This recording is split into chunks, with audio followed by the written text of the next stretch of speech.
Good morning, everyone, or good afternoon, or good evening, whatever time you're watching this video. I just wanted to, first of all, thank you for subscribing.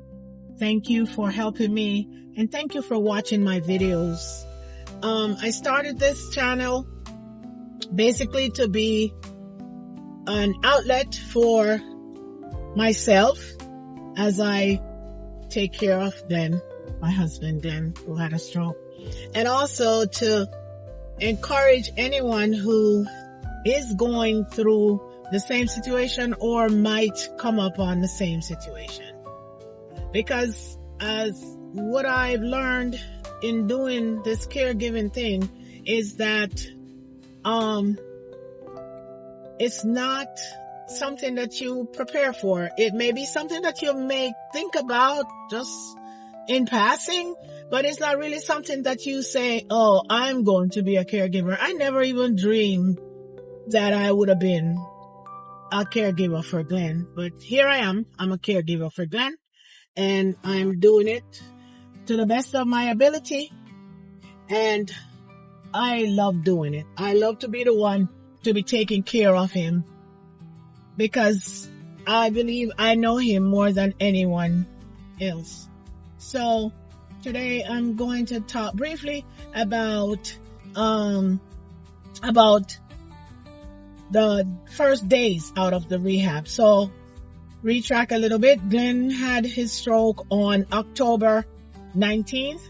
He spent 3 days in the hospital, and so he left the hospital on October 22nd, and he went into a short-term rehab facility for 14 days so that they could do intensive PT, OT, and speech therapy. So he was there for 14 days. So we're talking today about the first days out of rehab. So on November 3rd, they told me, actually before, they told me probably on October 31st, they told me that based on his progress and his resilience, he is good to go on November 3rd. So I'm like, oh, here we go. So now I'm going to have to take over his care fully. There will be no nurse, no doctors, no nothing, just me and him in the home. So on November 2nd, did not sleep a wink that night. I stayed up thinking, is the house prepared? All this, everything. I mean, how is he going to get in and out of the bathtub? All this stuff. So anyway, we got the house prepared, and November 3rd comes, and I go to the place, to the center to pick him up, and they gave me first of all, before that, I was asking him, is somebody going to show me how to do the diabetic testing? Is somebody going to show me how to do the blood pressure monitoring? I'm like, Lord, have mercy. How am I going to do this? But anyway, I know I have to do it, so I'm getting ready to do it. So when I left, they gave me all his stuff that he used in the nursing home. They gave me a urinal. They gave me a gait belt. Something I don't even know how I'm going to hold up Glenn. Glenn is 200 and something pounds and 6 feet tall. I'm 5'4". How am I going to use a gait belt to hold him up in case he's falling? But anyway, I took it. So I go home. I get him in the car. I take him home. It's a struggle to get him in and out of the car, because now this is the first time he was riding in the car in the passenger side in, 17 days, I think it was. Yeah, in 17 days, 14. Yeah. So we got him in the car, then we get him home. Then we had to get him up those 3 little stairs to get into my apartment. We got him up and we got him in. So then I hesitantly left him to go to the pharmacy to fill the prescriptions. They gave me the prescriptions. I'm going to the pharmacy to get them. So I go to the pharmacy, and when I go to the pharmacy, they gave me a big old bag. They gave me a machine of some kind. I guess now I know it's the diabetic testing machine. They gave me a some big old pills. They gave me lots of needles, lots of different needles. They gave me something that looked like a pen. And I'm like, oh, Lord. Okay. So anyway, I go home. Remember, I was asking them at the nursing place, at the rehab place, to show me how to do, because I never had anyone with diabetic problems or insulin or anything like that. So I don't know what to do.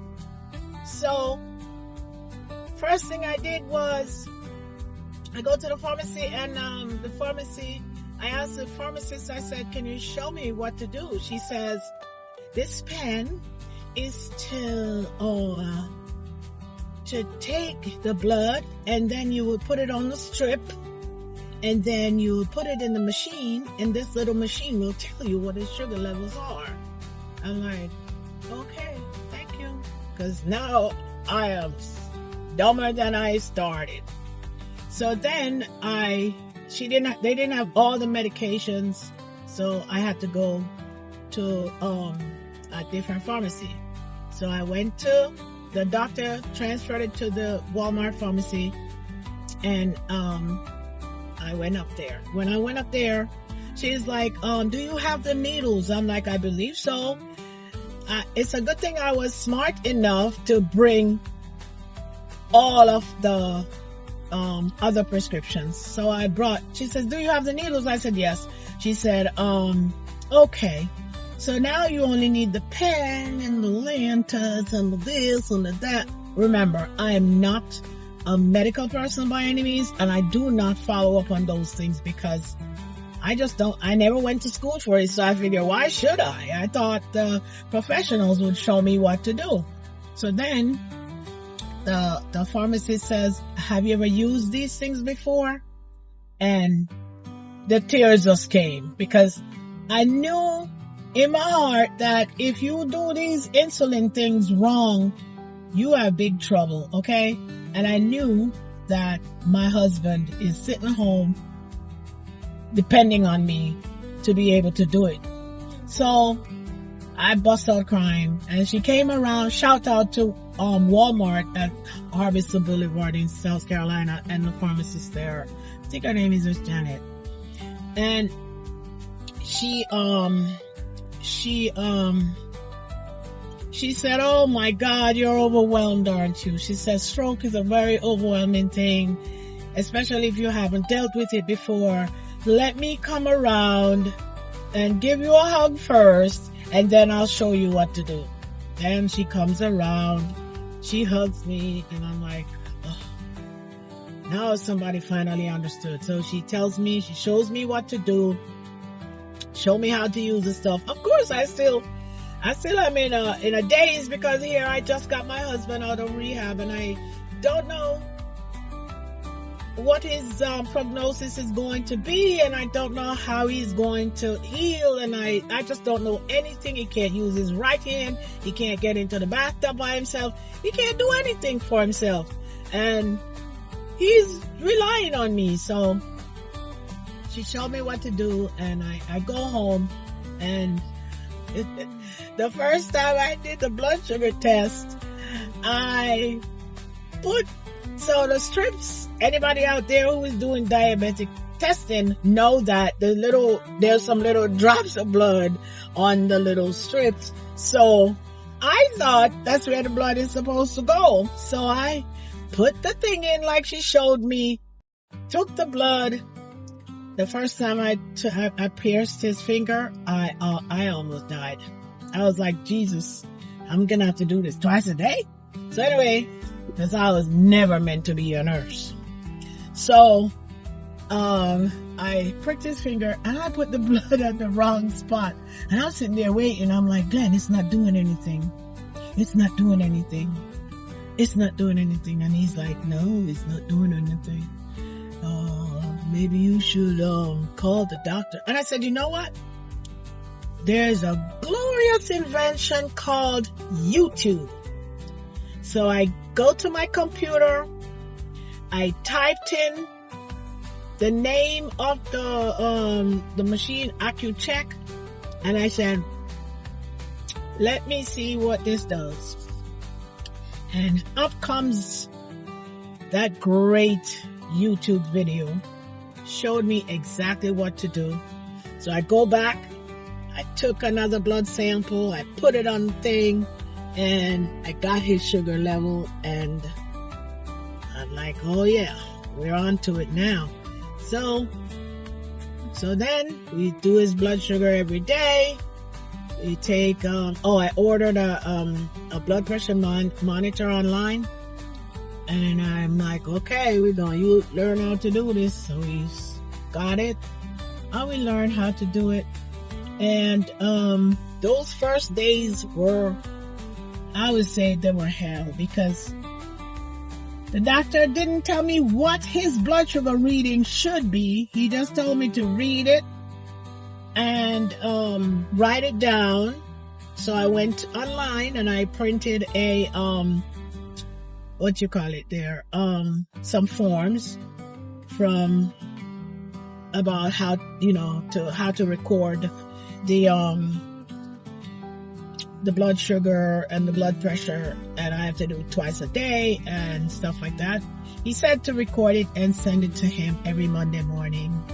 So I did that, and for the first week I did it, and I got comfortable. Glenn started to kind of try to get out the bed a little bit. The first few days though, I had to help him up out of the bed, and he started to get out the bed a little bit. He started to learn about how to do it as well, so that if I'm doing it wrong, he could show me. And honey, people, the first night I had to administer that insulin pen, whew, and he's like, you have to. I'm like, I can't. He's like, you have to. And then I said, okay, let me do it. I was like, all right. And then, but I did it though. So anyway, so those were the very first days. We've gotten better. And as I go along, I'll tell you about the rest of the journey, about, where we are now and stuff like that. But I just want everyone out there to know that this caregiving thing, it comes on suddenly. It's not anything that is coming, because I like I said before, and I will always say, I never dreamt that I would be a caregiver. And now I find myself a full-time caregiver. I don't hate it at all, especially when there is inches of snow outside and I have to be inside cooped up.